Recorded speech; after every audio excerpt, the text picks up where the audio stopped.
పోవచ్చు, వాళ్ళ అభివృద్ధి గురించి పోవచ్చు, వాళ్ళకి స్వేచ్ఛ. కానీ ఇన్ని రోజులు జైగొట్టి ఇన్ని రోజులు ఇంద్రుడు చంద్రుడు అని పొగిడి ఇలా పార్టీ మారుతున్నంత మాత్రం మారిపోతే ఆ పార్టీలో ఉన్న వాళ్ళు కూడా అరే మమ్మల్ని కూడా ఏదో రోజు ఇట్లా అని పోతాడనే భావన కూడా కలగదా? పార్టీ ప్రమేయం లేకుండా, పార్టీ సింబల్ లేకుండా వ్యక్తిగతంగా గెలిచి పార్టీలో గెలిచి పోతూ ఏదనంటే ఒక అర్థం ఉంది. మీ అభిప్రాయం మీ ఇష్టం, పోయిండ్రు. పార్టీ ఉండదు, పార్టీ అసలు ఉండదు, ఇద్దరు ముగ్గురు తప్ప పార్టీ ఉండదు అనేది తప్పది. అసలు ఈ పార్టీ చరిత్ర, ఈ పార్టీకి ఉన్న చరిత్ర ఈ దేశంలో ఏ పార్టీకైనా ఉందా అని అడుగుతా ఉన్నా. పార్టీ పుట్టినప్పటి నుంచి పురుట్లో నుంచే నోట్ల బియ్యం గింజ చేయాలన్నట్లు ఆ రోజు నుంచే ప్రయత్నాలు జరిగినాయి ఈ పార్టీ పైన. ఒక లక్ష్యం గురించి పుట్టిన పార్టీ ఇది. 60 లక్షల సభ్యత్వం ఉన్నటువంటి పార్టీ ఇది. ఎమ్మెల్యేలు పోయినంత మాత్రాన పార్టీ పోతుంది అనేది అది అవివేకమే. భారతీయ జనతా పార్టీకి 2 ఎంపీలు ఉండే. 2 ఎంపీలు ఉన్నప్పుడు పార్టీ వెళ్ళిపోయిందా?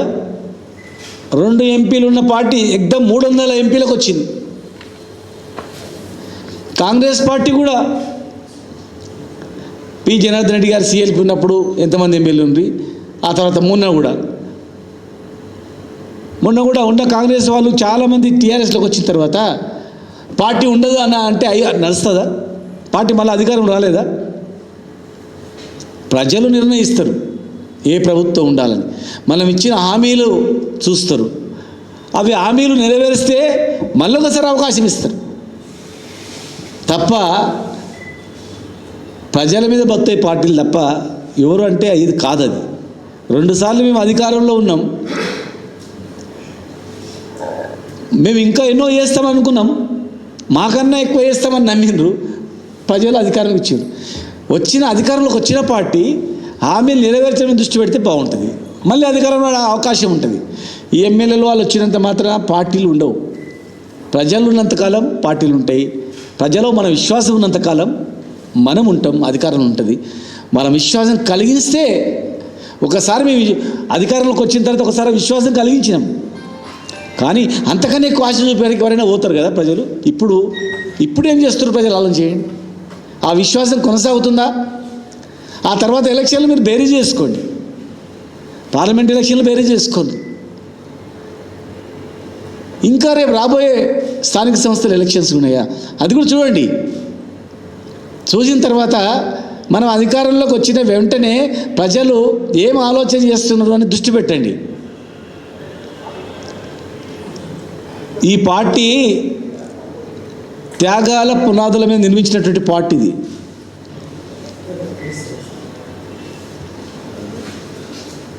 పుట్టినప్పుడు 2001 నుంచి తెలంగాణ వచ్చేంత వరకు ఈ భారతదేశంలో ఇన్నిసార్లు రాజీనామా చేసినటువంటి పార్టీ ఈ దేశంలో ఏ పార్టీ అయినా ఉందా?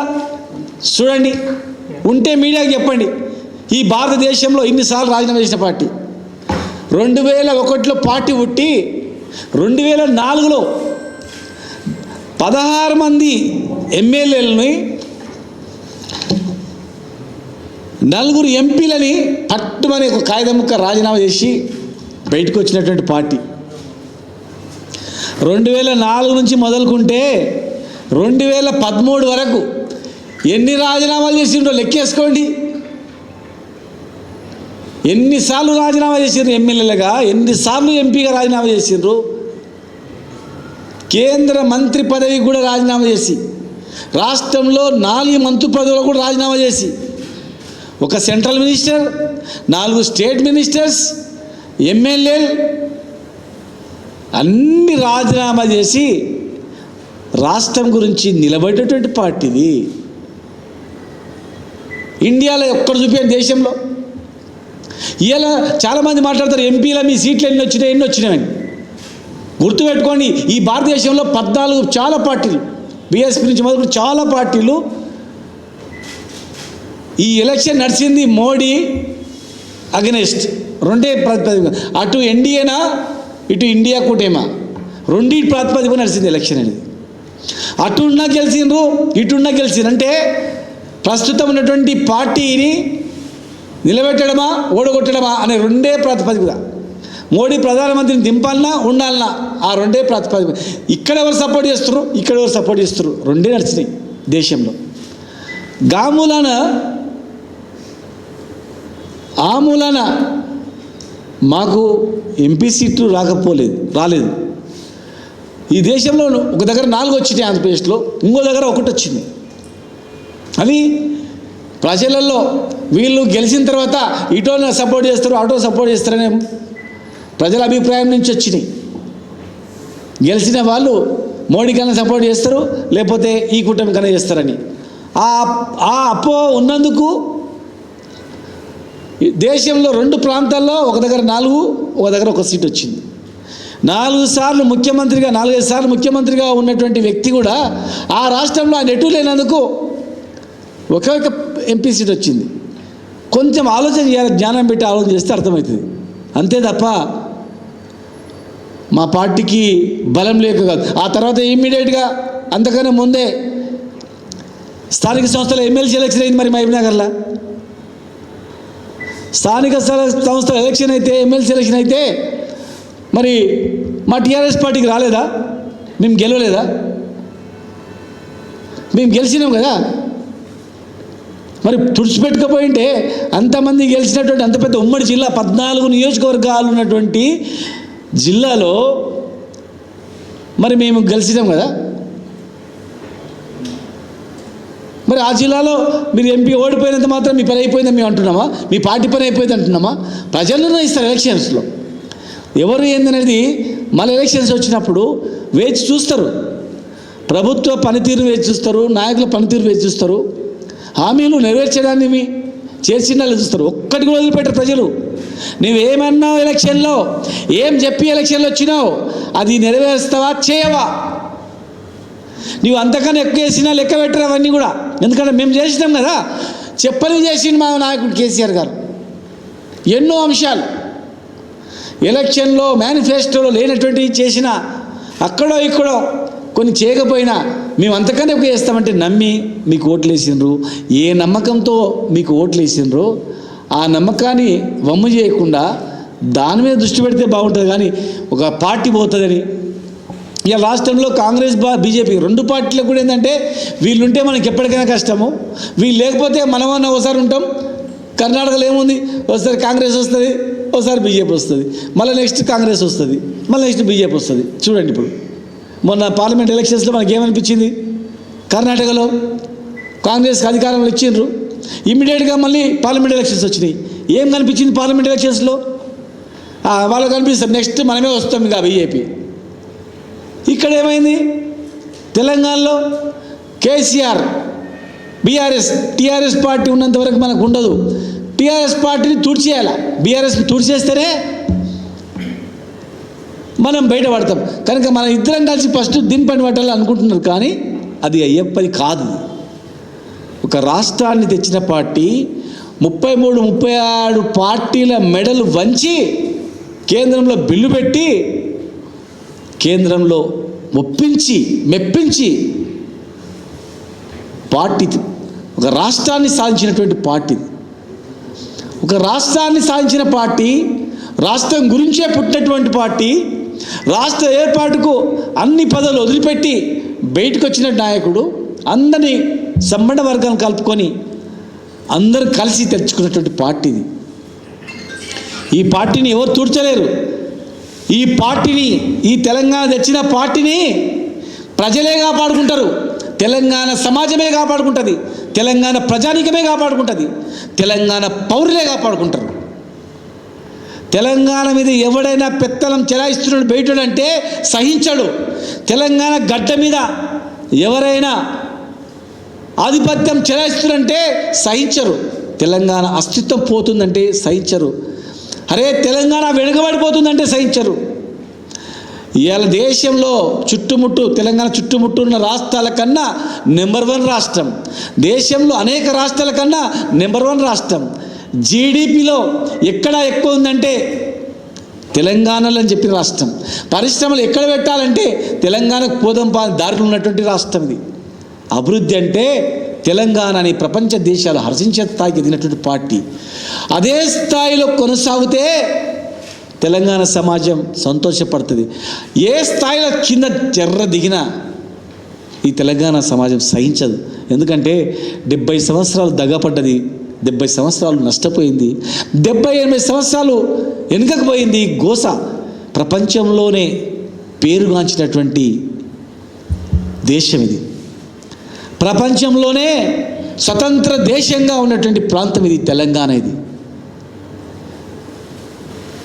ఇలా వజ్ర వైడూర్యాలు రోడ్ల మీద అమ్మినటువంటి ప్రాంతం ఈ గడ్డ ఇది.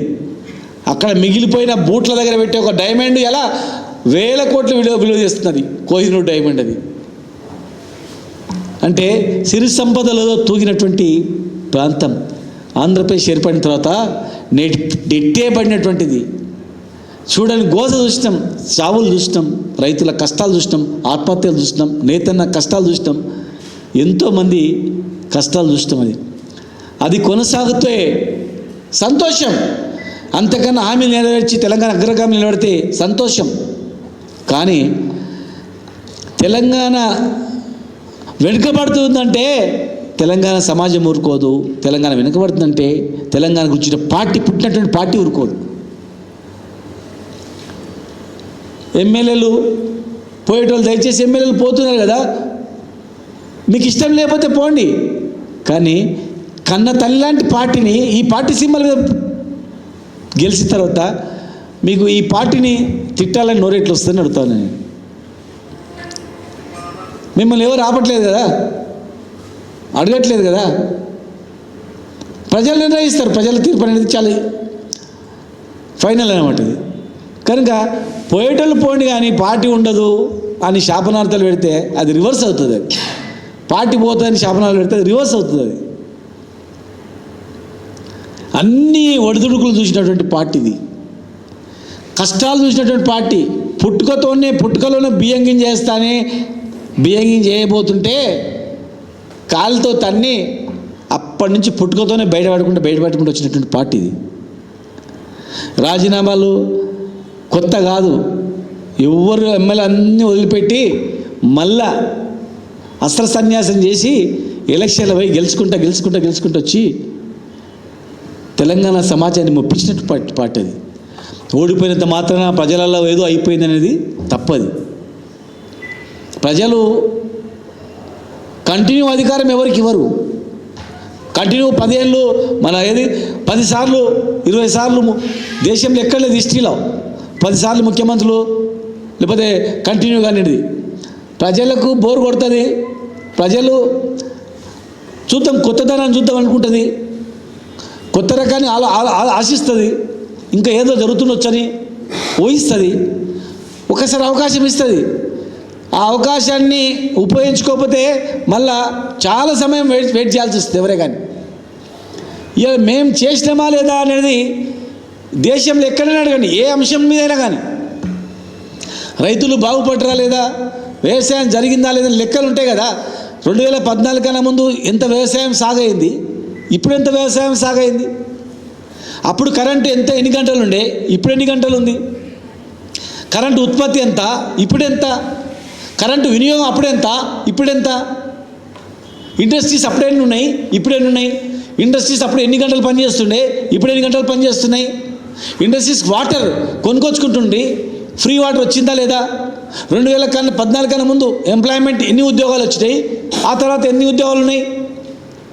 ఐటీ కంపెనీలు బెంగళూరు అనేక దేశాలు ఉన్నట్టు అనేక రాష్ట్రాల్లో బెంగళూరు కన్నా అధికంగా తెలంగాణలో ఉందని చెప్పి ఇండియన్ ఎకనామిక్ సంస్థ నిర్ధారించిందా లేదా. పారిశ్రామిక రంగంగా తెలంగాణ ఎంత అభివృద్ధి అవుతుంది, ఎంత గ్రోత్ రేట్ పెరుగుతుందో భారతదేశ లెక్కల్లోనే ఉందా లేదా. ఇండియన్ సర్వేలో ప్యూరిఫైడ్ వాటర్ తాగేది, 95% వాటర్ ప్రొటెక్టెడ్ వాటర్ తాగేది ఓన్లీ తెలంగాణలోనే అని చెప్పి లెక్కలు చెప్పినవే లేదా? ఇదే ప్రధానమంత్రి గారు వారి ప్రసంగంలో చెప్పిందా లేదా? గతంలో ప్రధానమంత్రి గారు చంద్రశేఖరరావు గారు ఎప్పుడు వచ్చినా కానీ డెవలప్మెంట్ తప్ప ఏం మాట్లాడారు అన్నారా లేదా? ఎంతమంది కేంద్ర మంత్రులు వచ్చి తెలంగాణ ప్రశంసించారు? తెలంగాణలోని పథకాలను ఎంతమంది కేంద్ర మంత్రులు అధ్యయనం చేసిండ్రు? ఎన్ని రాష్ట్రాల్లో ఎలక్షన్ అయితే తెలంగాణ తరహాలో మేము చేస్తామని చెప్పారు. గుర్తుపెట్టుకున్నారా? ఓడిపోయినంత మాత్రాన ఏదో జరిగిపోయింది, ఓడిపోయినంత మాత్రాన ఏదో అయిపోయిందని ఊహించుకోవడం తప్పది. మేము ఎప్పుడు కూడా ఈ రాజకీయ పార్టీ ఉండదు, ఇది ఊడ్చకపోతే ఏం అనలేదు మేము ఎప్పుడు కూడా. మా నాయకుడు కానీ ఎవరు అనలేదు మేము. రాజకీయ పార్టీ ఏ పార్టీ ఉన్నా పోయినా ఈ దేశంలో 33 జిల్లాల్లో పార్టీ ఆఫీసులు ఉన్నాయి మాకు. దేశ రాజధానిలో పార్టీ ఆఫీసు ఉంది మాకు. ఇతర రాష్ట్రాల్లో కూడా పార్టీ ఆఫీసులు ఉన్నాయి. స్ట్రక్చర్ ఉంది, 60 లక్షల సభ్యత్వం ఉంది, పెద్ద సైన్యం ఉంది. ఎట్లా పోతుందండి పార్టీ? తెలంగాణ ప్రజలారా, ఈ పార్టీని మీరే కాపాడుకోవాలా, మీ గురించి మీరే కాపాడుకోవాలా. మన అస్తిత్వం గురించే పుట్టినటువంటి పార్టీది. ఈ పార్టీ ఉన్నందుకే, ఈ పార్టీ పుట్టినందుకే తెలంగాణ అనేది వచ్చింది. ఈ పార్టీ పుట్టకపోతే ఇంత తొందరగా తెలంగాణ వచ్చేదా? ఈ పార్టీ పుట్టకపోతే సోనియా గాంధీ గారు చిదంబరం గారి ద్వారా ఇమ్మీడియట్గా ప్రకటన చేయండి, చనిపోతున్నాడు అక్కడ కేసీఆర్ గారు అని చెప్పి అయ్యేదా? ఈ పార్టీ పుట్టకపోతే సుష్మా స్వరాజ్ గారు కూడా ఆ రోజు తెలంగాణలో బిల్లు పెట్టేటప్పుడు తెలంగాణ ఇవ్వాలా అని చెప్పింది. మరి ఈ పార్టీ ఉద్యమాలు చేయకపోతే తెలంగాణ రాష్ట్రం వచ్చేదా? మేము ఈరోజు ఆ రోజు సహకరించింది కనుక మేము చెప్తున్నాం. కానీ ఆ సహకారం కేసీఆర్ గారిలో కొట్లాడినందుకే ఆ సహకారం అనేది, కేసీఆర్ గారిలో తెగించి సంపన్న వర్గాలు ఐక్యం చేసినందుకే 33 పార్టీలు ఐక్యమైన సంగతి. మేము ధర్మంగా మాట్లాడతాం, ధర్మంగా ఉంటాం, కాదనం. కానీ తెచ్చినోడు తెలంగాణ ఏం తెచ్చి డెవలప్ చేసిన ఆయనని ఏం లేదు మొత్తం అయిపోయింది అని చెప్పడం మాత్రం అధర్మం. అది తప్పులు ఎక్కడైనా జరుగుతాయి, తప్పులు జరుగుతుండొచ్చు. తప్పులు అన్నీ కరెక్ట్ ఉన్నామని అందరికీ న్యాయం జరిగిందని చెప్పాం. ఒక పని చేసే క్రమంలో ఒకరు మేలు చేస్తే ఒకరు కీడవుతుంది. కొంతమందికి ఇంకా ఉద్యమకారులకు కానీ, ఇంకా విద్యార్థులకు కానీ, ఇంకా చాలామందికి ఆశించినంత మేము ఇంకా చేయలేకపోయినాం. ఉద్యోగస్తులకు కానీ, విద్యార్థులకు కానీ, సంపన్న వర్గాలకు కానీ వాళ్ళు ఆశించినంత మేము చేయలేకపోయినాం. దానిలో ఇంకా మీరు ఏవో చేస్తారని మీ పైపు ఉన్నారు, మీరు దృష్టి పెట్టండి దాని మీద. ఖచ్చితంగా ఎవరైతే మాకు ఏదైతే వాళ్ళు ఇప్పుడు ఆలోచన చేస్తున్నారో చూడండి. రేపు స్థానిక సంస్థ ఎలక్షన్స్ ఇమ్మీడియట్గా పెట్టండి, తెలుస్తుంది కదా. స్థానిక ఎలక్షన్ పెడితే ఇమ్మీడియట్గా పెట్టండి, దమ్ముంటే పెట్టండి, ఇమ్మీడియట్గా పెట్టండి. స్థానిక ఎలక్షన్ పెడితే మీకు తెలుస్తుంది కదా. స్థానిక సంస్థ ఇమ్మీడియట్గా పెట్టి అప్పుడు కూడా పోయినాం అనుకో, పూర్తి ఒక్క సీటు కూడా రాకుండా ఈ రాష్ట్రంలో ఒక్క దగ్గర కూడా ఏం గెలవకుండా అంటే చూసినావా అని అండి. తప్పు ఎవరే కానీ ఒక రాజకీయ పార్టీని పూర్తి అంతం చేయాలని కుట్రలు ఎవరు పనొద్దు. మీకు అవకాశాలు ఇచ్చిన భగవంతుడు, మీకు అవకాశం ఇచ్చినటువంటి ఎవరైనా ప్రజాప్రతినిధి దాని మీద దృష్టి పెట్టండి. మీ ప్రభుత్వం మీద ఎంతో నమ్మకం ఉన్నారు. మా రైతులు ఇప్పుడు ఊర్లలోకి పోయొచ్చిన, మా గొండెలకు పోయొచ్చిన, సార్ రైతు బంధు ఎప్పుడు వస్తుంది సార్, గడాలు కట్టినాం సార్ అని చెప్తారు. పోయినసారి ఈ గడాలు కట్టిన ఈ పాటికి వచ్చినాయి సార్ అని చెప్తారు. దృష్టి పెట్టండి. మీరు ఇచ్చిన హామీలపైన నెరవేర్చడానికి దృష్టి పెట్టండి. హామీలు నెరవేర్చడానికి దృష్టి పెడితే మీకు ఫలితం ఉంటుంది. వీళ్ళు వచ్చినంత మాత్రం మీకు ఫలితం ఉండదు. మీరు హామీలో దృష్టి పెట్టండి. ఖచ్చితంగా మొత్తం హామీలు మీరు ఎలక్షన్లు ఇచ్చిన హామీలు నెరవేర్చండి. మరోసారి మీకు అవకాశం ఇస్తారు. హామీలు నెరవేర్చకపోతే మీరు భేదం వేసుకుంటారు. ఇప్పుడు మా 10 సంవత్సరాల పరిపాలన మీరు భేదం వేసుకొని మాకన్నా బ్రహ్మాండంగా చేయండి, ప్రజలను మెప్పించండి, మీ వైపు ఉంటారు. అంతేగాని కాదు. మీరు ఇచ్చినటువంటి 400 హామీలు 420 హామీలు ఏమున్నాయో దాని మీద దృష్టి పెట్టి చేస్తే ఖచ్చితంగా మీకు ప్రజల మనలో పొందుతారు, మీరు మళ్ళీ ఒకసారి అవకాశం ఇస్తారు. కానీ దీనివల్ల కాదు, ఎందుకంటే మేము కూడా చూసినాం కదా అవన్నీ. మేము ఎందుకు చెప్తున్నామంటే మేము తెలంగాణ గురించి కొట్లాడి జైలుకు పోయి ఉద్యమకారులం కనుక మా రాష్ట్రం బాగుండాలి. సరే మీకు ఇచ్చిన అవకాశం ఈ 5 ఏళ్ళు వృధా చేసి 20 ఏళ్ళు వెనక్కిపోవద్దు, ఇంకా ముందు తీసుకుపోవాలనేటువంటి తపన మాకుంటుంది.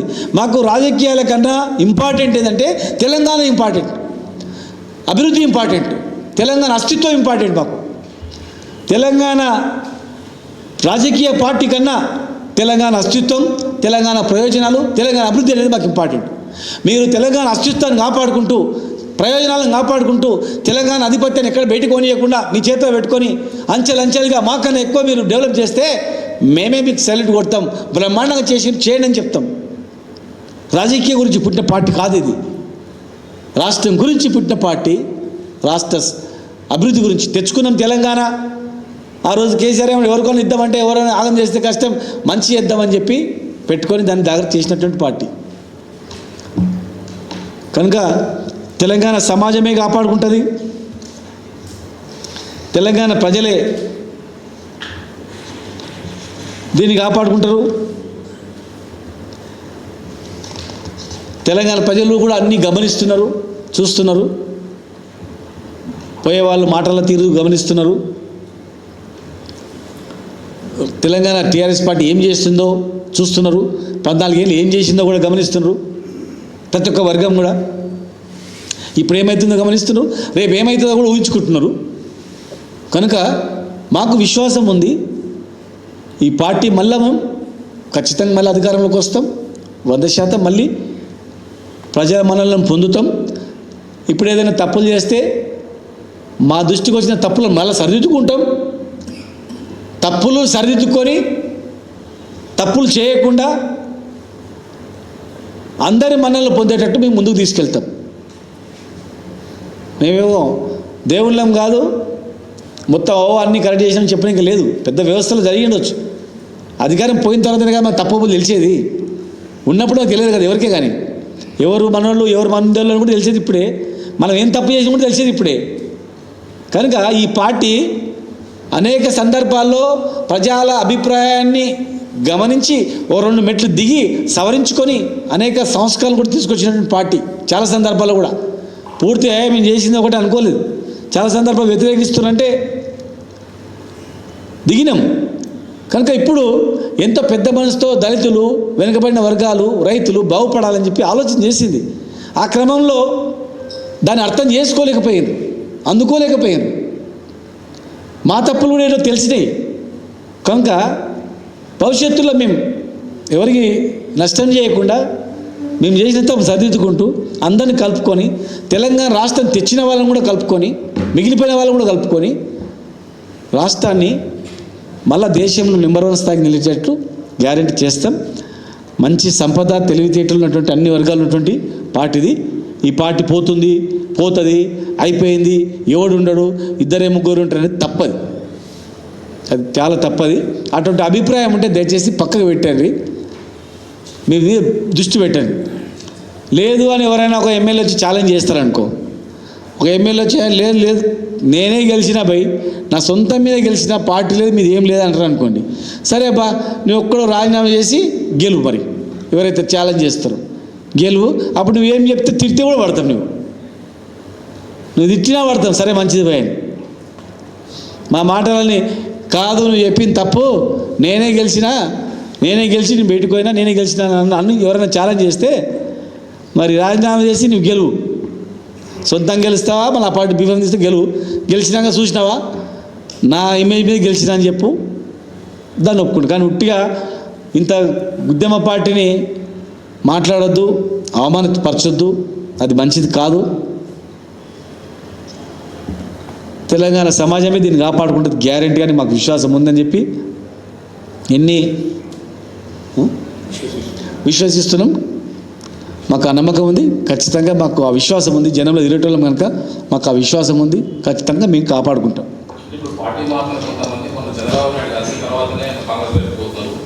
మతలబు ఉందా చంద్రబాబు నాయుడు రేవంత్ రెడ్డి మధ్యలో?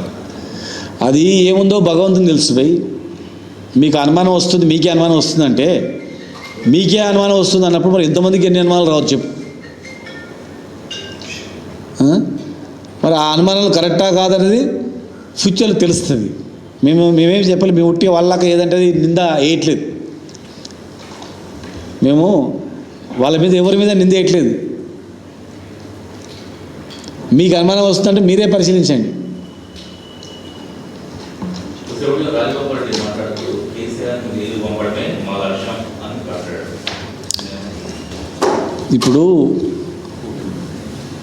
ఇప్పుడు రాజకీయాల్లో అప్పుడు ఒక్కొక్కరికి అభిప్రాయం ఊరుకుంటుంది. ఇప్పుడు అధికారం వాళ్ళ చేతుల్లో ఉంది కదా, తప్పులుంటే కోర్టులు ఉన్నాయి, రుజువు చేయమని దానిలో ఏముంది. ఇప్పుడు కూడా ఆ పార్టీలో ఉన్నప్పుడు వాళ్ళకు ఒక్కొక్కరు జరిగినటువంటి